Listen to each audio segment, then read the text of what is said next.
I stuck with real estate investing for 8.5 years, and it allowed me to actually retire from my pharmacist job because I was able to replace the pharmacist salary with the cash flow from my rentals. But it wasn't always like this. When I first got started, I was very uneasy and scared to get into real estate. In fact, if you asked my father, I would imagine he would tell you that I was a bit of a wuss or a coward at best because I was just really scared to make that leap into real estate investing. And I lacked knowledge on how to get started. I tried to compensate for that lack of knowledge by reading a bunch of books, which is something that I do best. I'm actually a very avid reader. However, the books only got me so far, as you can imagine. But one piece of advice the books did tell me was to save up for a 20% down payment plus some emergency repair costs, like $10,000 to $20,000 in emergency funds. So my first goal was to save up for that 20% down payment. I did this by working a lot of overtime. I would typically get in at 7:30 a.m. and I would work until 10 p.m. or 11 p.m. at night at my hospital pharmacy position. I also took on a second job and I worked a retail pharmacist position for a couple months as well. And I did all this to really save up as much money as I could to get started in real estate investing. Because the one thing that's for sure for real estate is it does require a lot of capital up front. So you have to make sure you save up that money. The second thing that I did to save money was I actually lived with my parents. I had a very good relationship with my family. I am very close with my parents. And so I actually lived at their house rent free for I believe about 5 years when I first got started. So I was buying all of these rentals on the side while living rent free at my parents' place. Now, not everyone has a good relationship with their family. If you personally don't have the best relationship with your family, what I would recommend for you would be to maybe rent a room at a friend's house, and maybe your friend can cut you some slack on the rent.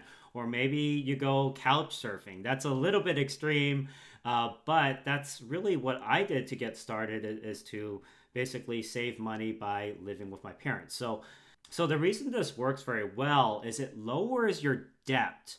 And there's something called the debt to income ratio, which if it goes too high, if your debt is too high, it gets harder to get approved for financing for buying a property. So living with my parents for the first 5 years of my career, I was able to lower that debt to income ratio to essentially $0 because I wasn't paying rent.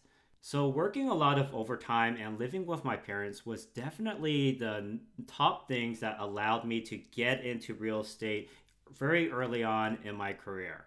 The second really impactful thing that I did that really skyrocketed my portfolio was copying my friend, believe it or not. I had a friend in college and he basically bought a property using an investment from his aunt, and he was able to live rent free and make money on top of it by renting the rooms out to his college buddies. And so, what I did at the very beginning when I bought my first property is I bought nearby my alma mater college where I went to pharmacy school, and I started renting out to pharmacy students and people in undergrad as well. And what this did is it created a lot more cash flow than renting out the whole house. Because I was renting by the room, $600 to $700 per room, and I could get the house to 5 bedrooms or 6 bedrooms, that meant that I was making anywhere from $3,000 a month to $4,200 a month in rental income. And so all of that extra rental income went into reinvesting into more properties for me. I took that, let's say $1,500 a month in net cash flow, and I reinvested that into the second property, the third property, the fourth property, and it kept going and going and going. And now I have 15 properties. The other thing that that cash flow did for me was it allowed me to cover a lot of the repair costs that came up on the very first year of investing. Now, if you're new to real estate, the first thing you should know is that the first year of investing, unless you're buying a new build, a lot of times during that first year, you will have a lot of repairs that come up on the property or renovations. For example, you might want to replace your carpet with luxury vinyl plank, which is something I typically do at a lot of my rentals for durability. Another thing you might have to do, like for me, for instance, is put up some walls to create those extra bedrooms so that I can create that extra rental income. And so that extra cash flow really helps with things like that. Also, replacing appliances, broken appliances is very common. You might have a water leak that could lead to a very expensive plumbing bill. So there's just a lot of little things like that where you really have to budget for that. And it's very hard to budget and have cash for that if you're just renting the whole house out to a family versus renting by the bedroom and providing affordable housing for people. Specifically for me, it's college students, of course. Okay, now I want to go over a lot of the mistakes that I made and what I would have done differently if I were starting out again, working a full time pharmacist and doing this on the side. The first mistake that I made was I didn't do what's called a sewage lateral line inspection on my property. And what happened is the tenant called me up at like 11 p.m. at night and saying that there's sewage coming out of the kitchen sink, out of the showers, it's all over the kitchen floor. And I panicked, obviously, and I had to call up a plumber to stick a camera down the pipe, and he discovered that the pipe was actually broken. I had to replace the whole line with PVC pipe, which cost me $9,000. And I realized that I could have just done a sewage line inspection when I was buying the property. And then if I found it early enough, I could have asked the seller to make those repairs or put some money towards those repairs that I would have to make later. That's mistake number one. Mistake number two was not thoroughly looking through the home inspection and potentially ordering follow-up inspections. So what happened is I actually didn't have an AC system, and during the hot 100-degree summers in California, I had a lot of complaints from the tenants, and I had to put in a brand new mini split AC system, which was $18,000 out of my pocket. And I didn't have enough money in the bank, so I actually had to borrow $23,000 from my dad. And the deal was that I would use some of that money to create an extra bedroom, and he would get that bedroom's rent, which was $550 a month. It was a very small bedroom for the rest of his life. So I borrowed $23,000 from him, and then he would get $550 per month for the rest of his life for that one bedroom. But for me, I don't come out of pocket because some of those funds were used toward creating that bedroom that I wouldn't have had in the first place. And that's why it was a good deal for both me and my dad. Now, when you are buying a rental while working a full-time job, the most important thing I would say is to have systems in place and processes in place to make sure that things are handled while you're away working your full-time normal job. Now, the very first system that I put in place was a marketing system. And this is very simple. All I had to do was remind myself to post consistently on the top housing sites. So the first thing I did was I would go to Facebook housing groups and I would post once a week the same ad, but I would post it once a week so it appears at the top of people's newsfeed. And basically these Facebook housing groups, a lot of them were college housing groups, and so that's how I was able to get a lot of college students into my rentals. Now there's other places that I also posted like Zillow.com. There's something called ULoop, University Loop, which is really good for university students, and Roomies.com. And my job every week was to check the messages, take like 10 minutes a day to just check all my messages and respond to them. And then I would go to work afterwards. So I made it a point to do that consistently so that I would have a really good system of bringing in tenants. Now, this is not something that I did in year one, granted, but this is definitely something I started implementing in year two.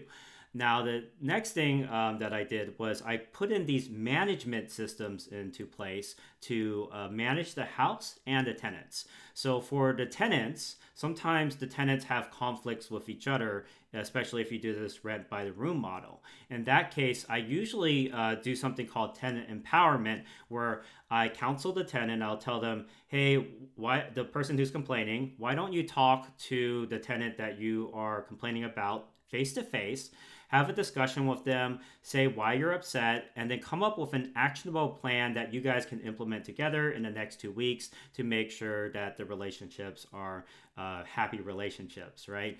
And usually I tell them just do it for 2 weeks and let me know how it goes. So after those 2 weeks, I usually don't hear back from them, which is a good thing, most likely. They either learned how to work together or they learned how to tolerate each other. Either way, that's fine with me. Now, you also have to have a management system for things like house tours. So, my system for house tours is I'll ask the first tenant who moves in to help me show other prospective tenants the house. And what I do is I'll pay them $25 to give the initial tour, regardless if the person signs a lease or not. And if they can convince that person to sign a lease, they get an additional $25 on top of that. So they could be making $50 per tenant that they give a tour to. And that's a good enough incentive a lot of times to have them give the house tours. Now, if you don't have your very first tenant, I recommend using a realtor or a local property manager, but paying them on a tour by tour basis. So usually I pay my property manager $35 just to show somebody around the house. And that's a pretty reasonable price point. If you don't want to use a professional property manager, sometimes you can even post on the college housing groups and ask any college students if they're willing to run errands and maybe help give tours at some of your properties. Obviously, you want to do your vetting to make sure that they're not going to, be some sort of criminal or anything like that. But I find that also works out pretty well. And then finally, you need to have some management processes for your bookkeeping. So what I do is I track all my expenses and utilities in an Excel sheet. And every month I will download the utility bills and I will add them up and then divide it by the number of tenants and then send it out to the tenants and ask them to pay those utilities with next month's rent. That was the system that I basically used when I first started out. Nowadays, I have a bookkeeper that uses QuickBooks, but it's essentially the same thing. He still does use those Excel sheets to keep track of the utilities. Super simple system that anyone can use. Finally, if I were to give advice for my younger self, the most important thing that I would tell myself is to make sure that you find the right tenants. Because when I first got started, I brought in a tenant who I knew he was a partier. He was actually part of my fraternity, and he was very loud and boisterous. And I knew he was going to be trouble later, but I was so desperate to bring in a tenant that I was worried more about the lost rent cost versus the risk of bringing him into the house. And sure enough, within a couple months of him living at the house, I got a call from my other tenant saying that, dude, this guy is inviting over 80 people to a crazy Halloween party, and I don't even think we can fit 80 people into our house. And soon after that, I also got a call from the cop saying that the neighbors were complaining that there's a lot of loud music and there's a lot of students kind of just around the house. It's really causing a huge disruption in the neighborhood. And so I learned my lesson. Really vet your tenants. The things that I look for in tenants are they professional? So like when they communicate with me, are they saying like, hey, Dr. Chaw, or are they saying like, yo, what's up, dude, whatever, right? So I really make sure that their communication is professional. And then I also have to make sure they're not somebody who's very needy. If I get kind of a vibe that this is going to be a tenant who's very needy, they ask for a lot of stuff, then usually, if they're needy at the beginning, that means they're going to be needy later on. I guess a better word for this is responsible.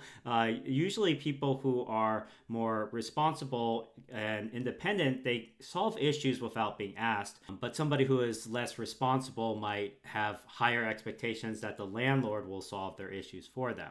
So watch out for that as well. And then the final thing you have to do when vetting tenants is asking for proof of income. If they do not have income or their parents do not have income who can co-sign on the lease, then usually I will not accept them into my house. The reason is somebody who doesn't have income coming in, they're not going to be able to pay the rent. So usually I have a couple criteria. The biggest criteria is that either them or their parent, or maybe they're making money through a stipend or financial aid. It has to be at least 3 times the monthly rent. So if the monthly rent is, let's say, $600 a month. 3 times that is $1,800 a month, meaning they have to be making at least $1,800 a month, or their parent, or the stipend, or the financial aid, or the student loan has to be bringing in that much so that they can at least cover the rent for their stay. So that's pretty much the advice I would give my younger self. The last thing I would say is I was very glad that I started out in college town housing because it really allowed me to scale that much faster. Imagine making $1,500 per month in net cash flow on that first property. The total rental income is 600 times, let's say 6 bedrooms, that's 3,600. But after the mortgage payment, your cash flow might be more like $1,500 a month. But $1,500 a month is about almost $20,000 a year. So making $20,000 a year on that first property allows you to buy the second one that much faster.